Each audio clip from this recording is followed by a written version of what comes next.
Hello everybody again, this is Barry Schwartz. Today is May 18th, and this is the Video Search Buzz video recap of the weekly news that has been taking place over the past week and summarized over at the Search Engine Roundtable.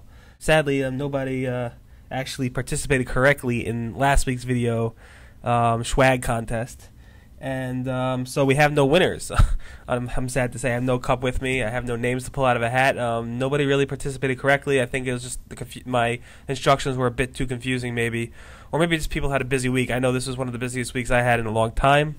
Been a very, very stressful week. Let's make it clear. To win this week, all I want you to do is go to the Search Engine Roundtable, find this video, and comment with your thoughts on what the most important topic was that I discussed today, in terms of what's the most important in terms of for a search marketer. You know, if I'm talking about Mother's Day, if I'm talking about Yahoo, geo-targeting certain things, you tell me what you think is the most important topic that I discussed in this video recap. All you got to do is comment over at the Search Engine Roundtable at seroundtable.com. Find this video and comment, and you'll have a chance to win swag from Microsoft.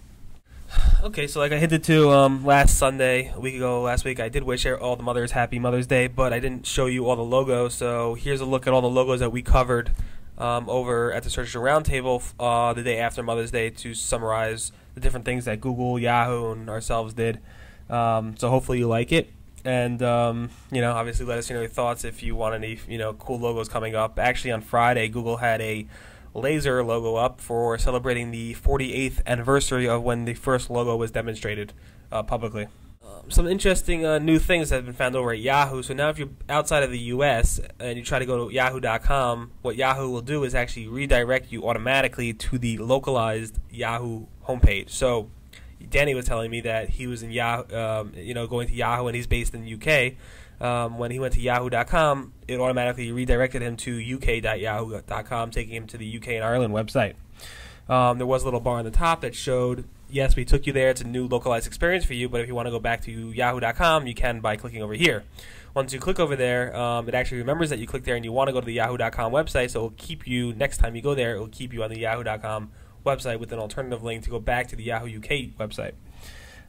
So then I went ahead and did a very lengthy post at Search Engine Land showing you how Google, Yahoo obviously, and how Ask.com and how Live actually handles such parameters, and how they handle people who come from outside the US, and how they handle the redirection.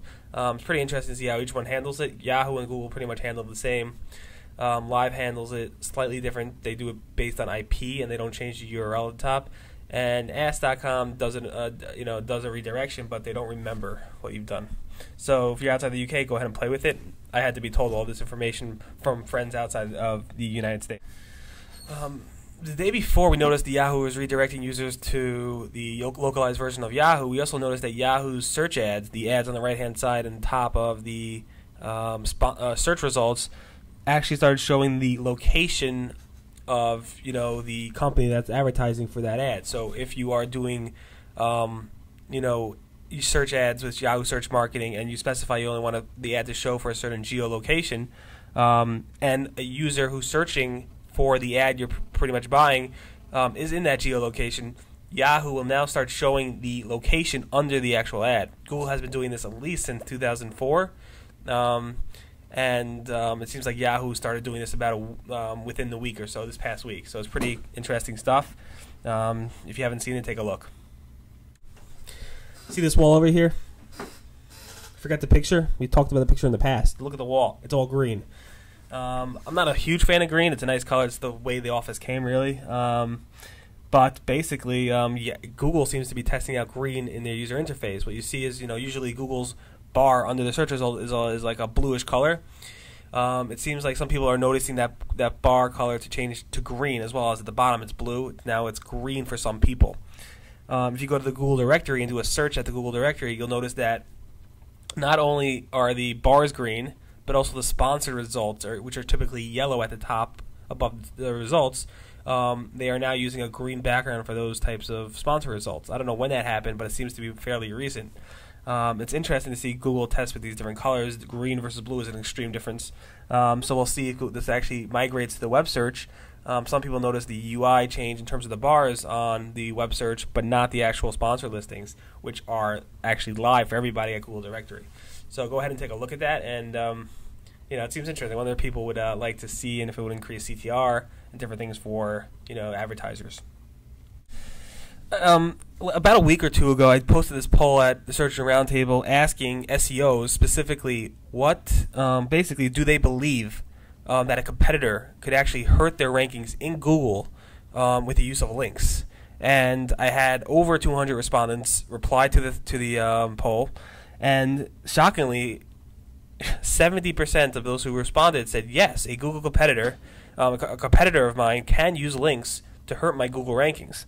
While only 19% said no, that's not possible, and another 11% said that they have no idea. So there's obviously a lot of concern and fear in the SEO industry about how a competitor could hurt somebody else's rankings in Google through the use of links or through other loops. But the use of links is the most, seems to be the most concern because it's hard to control who links to who, and that's a major concern to many people.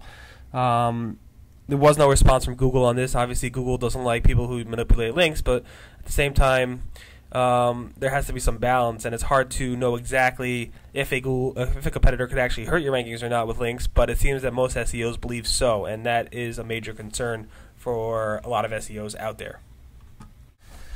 Alright, I don't do this often. I don't often beat up other SEOs and other reporters for reporting certain things. Frank Watson, a friend of mine, I hang out with him every now and then in the city, in New York City. He went ahead and posted at Search Engine Watch blog saying that Google is holding a double standard because when you do a search for vodka in Google, up comes these Google product search results. And if you can't, how could Google go ahead and allow people to advertise their vodka products when they have a policy in AdWords in the advertising section that they do not allow advertisers to promote any alcohol or hard alcohol, and obviously vodka is a hard alcohol. Thing is, product search is purely a web search thing. They do have results for, it's web search. They are going to index vodka. If you're searching for vodka, people want to find vodka results. On the other hand, they don't want to go ahead and allow paid ads for alcohol and vodka. So they don't have paid ads for alcohol, but they have these organic results for vodka, including Google Product Search, which is a free index of products. On the other hand, he specifically said Google Checkout, but Google Checkout also has a policy. Yes, you can't have alcohol, you can't purchase alcohol. But when I did some searches within Google Checkout in product search, there were I couldn't find any listing that showed the sale of any hard liquor or any vodka. All I saw were vodka shot glasses, vodka promotional items, cups and stuff, but nothing related to actually selling the hard liquor. Maybe there were some, but there was nothing in the first 5 pages of results. So I totally disagree with Frank on this, but obviously it's good to bring these things to the forefront and have a discussion about them. And it was a very interesting topic. Had a lot of discussion in the SEM community, so it was very, very fun to participate in such a discussion. We heard some news via the forums that Yahoo is dropping their search marketing ambassador program. Basically, the ambassador program is a way for certain advertisers to get a certain level of support from Yahoo. So now they're no longer accepting signups. It seems, I heard some rumors that it's only very exclusive now. It's only going to be for the top tier. So there is going to be no more form to actually submit. Obviously, it seems like they'll actually contact certain advertisers and treat them at a certain level, as opposed to allowing anybody to actually request to be submitted to the ambassador program. Is this a sign that Google's going to overtake their advertising? Is it a sign that Yahoo's giving up? Those are the rumors. It's hard to say right now. There's a lot of stuff going on with Yahoo, as you know. So we'll see. That wraps up the May 18th edition of the Video Search Buzz Recap. My name again is Barry Schwartz. Please check out the Search Engine Roundtable, and don't forget to comment and tell me what you think is the most important topic of my discussion today. And you can win some Microsoft swag. Everyone have a great week, and see you next week.